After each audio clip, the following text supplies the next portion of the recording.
Bonjour et bienvenue à notre méditation sur la grâce. Et aujourd'hui, c'est le 14 novembre et je voudrais lire avec vous dans Éphésiens chapitre 1, verset 15 et verset 16 et verset 17.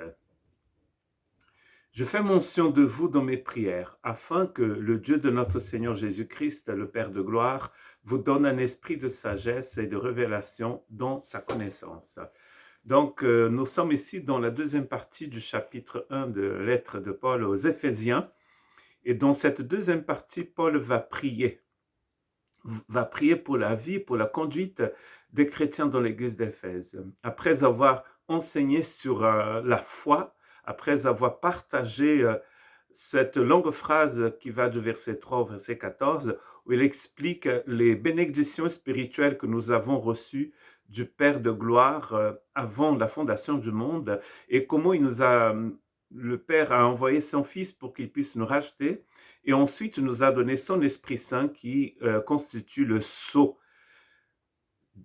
de Dieu sur nous jusqu'au jour où Dieu recevra son héritage, c'est-à-dire où nous serons avec lui pour toujours. Là, il va prier pour les chrétiens. Il va prier pour qu'ils puissent finalement digérer, en fait, pour qu'ils puissent comprendre tout ce qu'ils viennent d'entendre.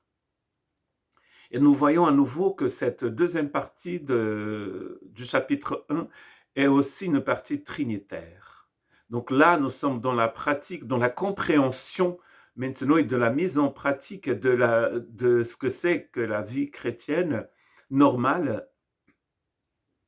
Et pour cela, le Père, le Fils et le Saint-Esprit se sont engagés pour nous aider à saisir la profondeur, la grandeur de ce que nous venons d'apprendre.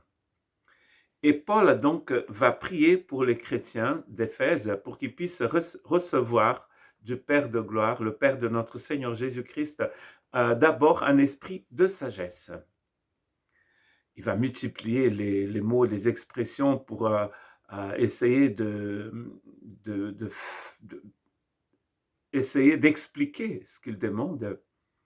Et là, il ne va pas rentrer tout de suite dans le sujet de sa prière. Mais il va parler des moyens que Dieu va utiliser pour que nous puissions vraiment comprendre ce qu'il nous a donné en Christ. Donc, il demande à Dieu un esprit de sagesse pour les chrétiens. Cet esprit de sagesse va nous aider à discerner les choses, à comprendre la profondeur du message de l'Évangile.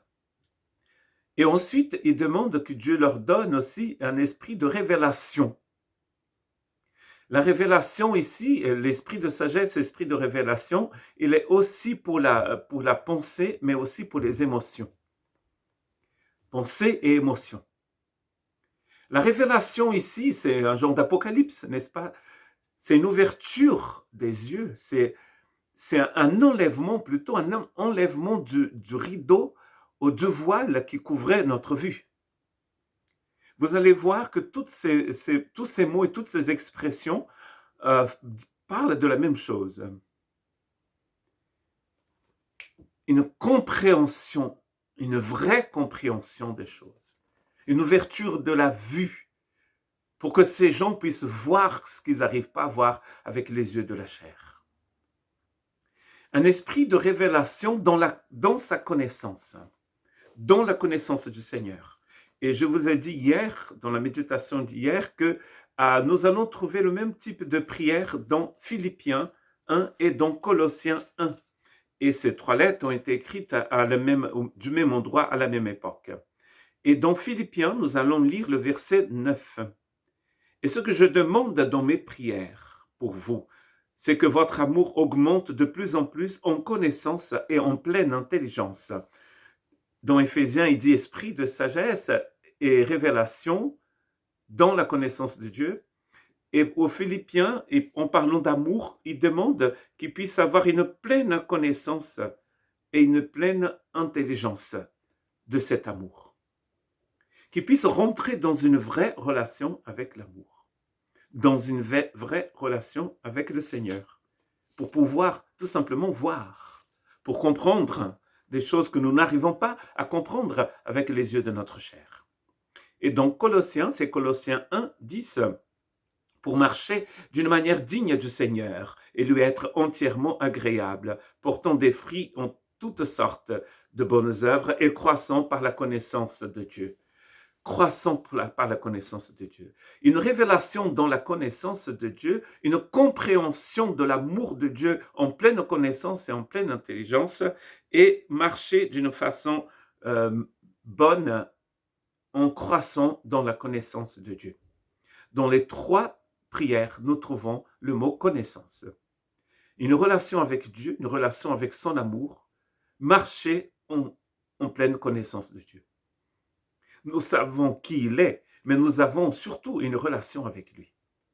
Il n'est pas un Dieu lointain, assis sur son trône et complètement éloigné de nous, qui nous a donné un manuel à suivre pour que nous puissions arriver au paradis. Non, je serai moi-même avec vous, a dit Jésus. Nous sommes dans une pleine relation avec Dieu. C'est ça la vie chrétienne. Et Paul prie pour que ces choses soient présentes dans la vie des chrétiens d'Éphèse, pour qu'ils puissent comprendre ce qu'il vient de dire dans la longue phrase. Il ne parle pas ici d'une deuxième bénédiction.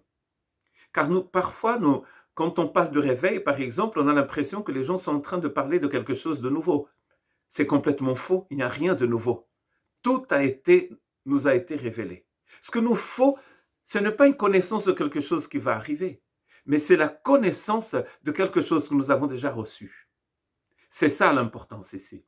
Une pleine révélation, aucun voile, aucun rideau, pour que nous puissions voir Jésus et son projet pour nous. Que Dieu vous bénisse.